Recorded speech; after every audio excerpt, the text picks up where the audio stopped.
O Lord, tagai ko ka ng, kumbaga, tagai ko wisdom of knowledge. E nga naman, mauna lang na ang kulang sa akuha.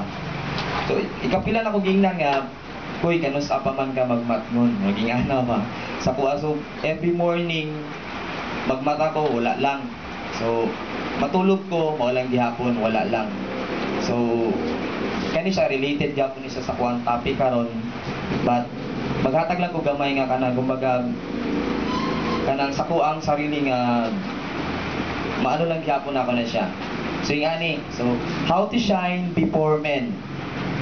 How to shine before men. So, paano na to makita?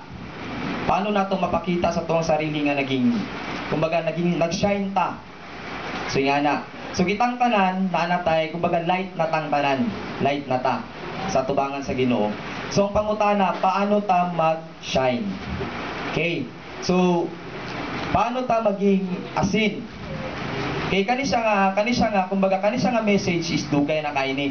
Tawa ba? So, dugay na kaini siya, but kinahanglan nato ning anuman. Basta pulong kay sa Ginoo, dili ta magsawa. Tama ba? Ganuman, diri lang ta nagakuha og kusog, diri lang ta nagakuha og saman. Diri ta nagakuha og encouragement sa pulong sa Ginoo. So kani siya bisag naulit na ni siya nga ato ang kumbaga ko ang i-share karon. Kani siya nagahatag lang gyapon ni og impact para sa tuwa. Okay ba? So kani siya, how to shine before men. So makita nato ni siya sa Matthew 5 verse 13 to 16.